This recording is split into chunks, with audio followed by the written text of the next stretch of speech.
बिस्मिल्लाहिर्रहमानिर्रहीम। अस्सलामुअलैकुम। मेरे चैनल में आपका इस्तकबाल है।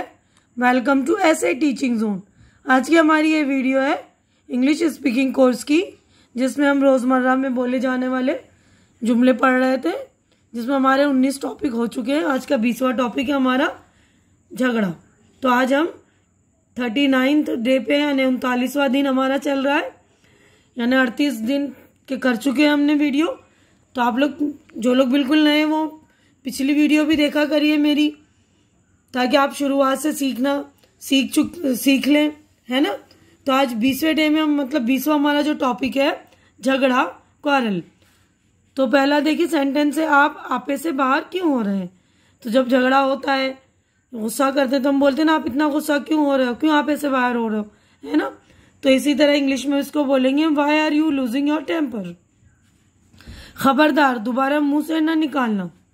Beware, don't utter it again. तुम बड़े चिड़चिड़े मिजाज के हो। You are very short tempered.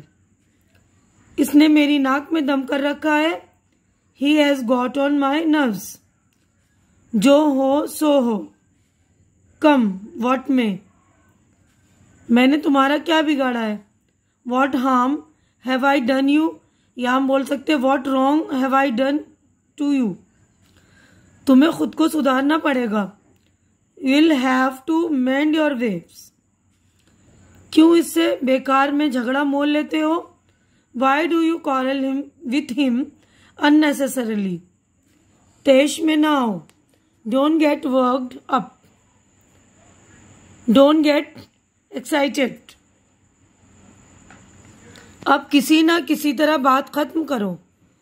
Now settle the matter somehow. क्या आपके होश ठिकाने हैं। Are you in your sense. मेरी नजरों से दूर हो जाओ। Get out from my side. Get lost. आपका हमारी बातों से क्या ताल्लुक। How are you concern with our affairs. बात को ज्यादा न बढ़ाओ। Now put an end to controversy. या ये बोलेंगे हम, या ये बोल देते don't stretch the matter further. अब बाहर में जाओ, गो टू हेल। इन्हीं दोनों फरीकों के दरमियान फैसला कराने दो। फरीकों यानी जो दो लड़ने वाले होते हैं ना, हम ये कहते हैं ना, इन दोनों को आपस में फैसला करने दो। Let him mediate between the two parties. यानी जो लड़ रहा है उसको बोलते हैं ना, तुम लोग ही सेटल कर लो। झगड़ा का फैसला हो गया। The quarrel is settled. The matter ends here. अब एक दूसरे से मिलो। Now be friends. झगड़ा खत्म होने के बाद बोलते हैं ना, नाउ बी फ्रेंड्स।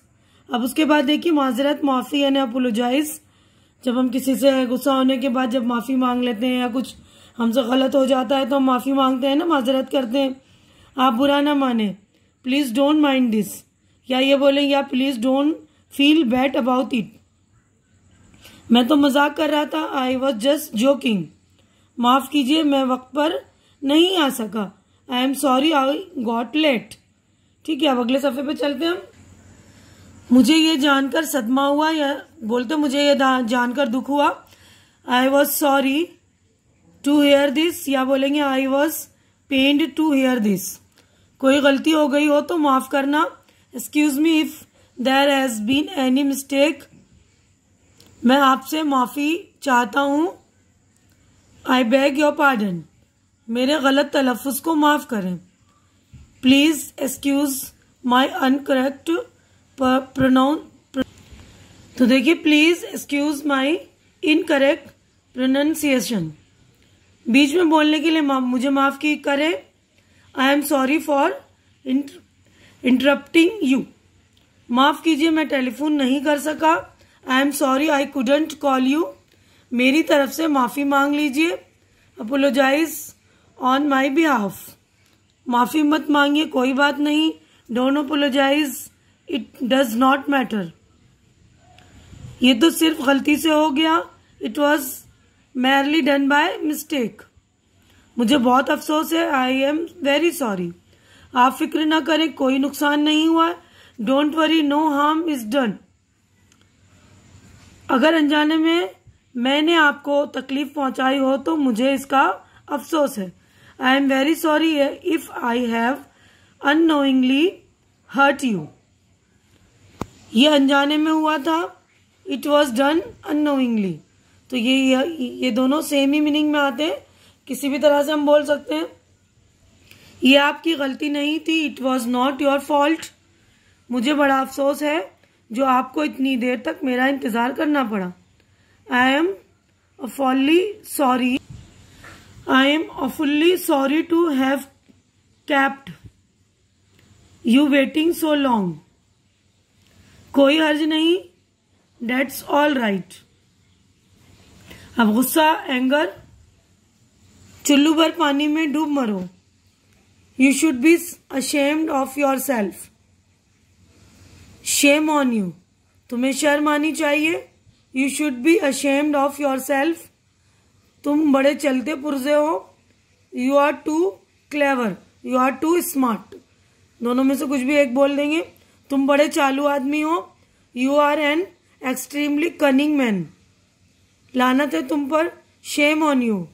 तुम बड़े कमीने, दगाबाज हो। You are a mean, cunning fellow.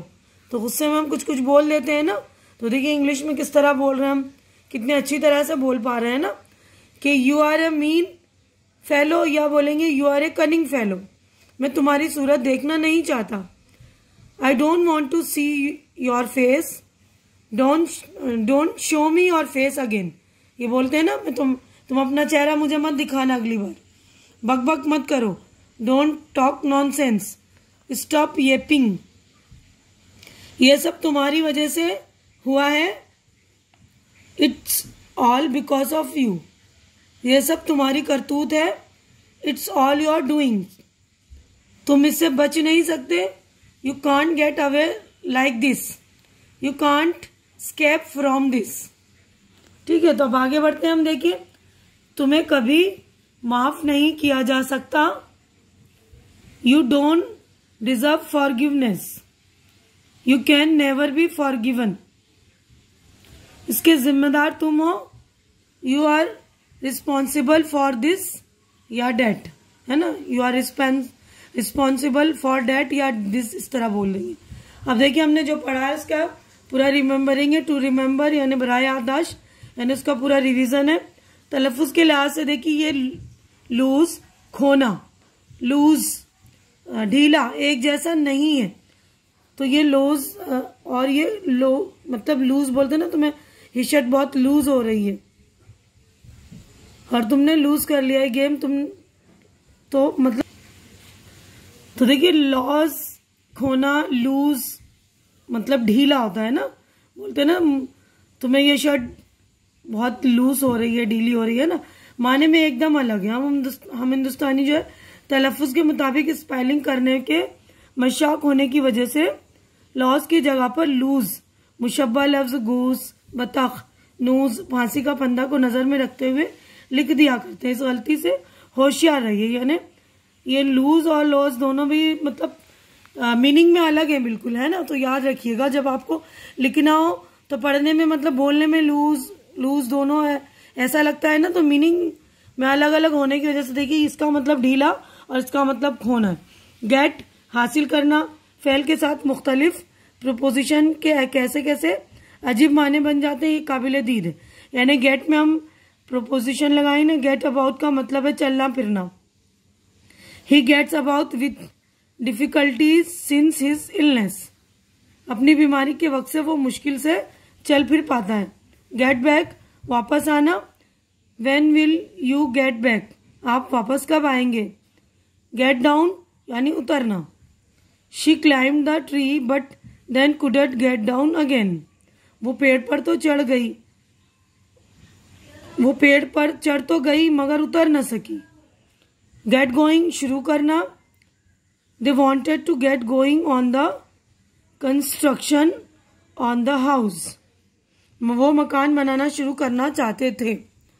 Gate in दाखिल होना, please get in the train.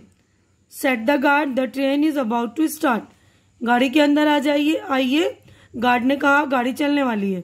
Gate off उतरना, he got off, past tense लगाए गेट का, got off the noon train. वो दोपहर की गाड़ी से उतरा। गेट आउट, निकलना। He couldn't get out of the room, वो कमरे से बाहर नहीं निकल सका। गेट अप, सोकर जागना। It is a good habit to get up early in the morning, जल्दी सुबह उठना एक अच्छी आदत है।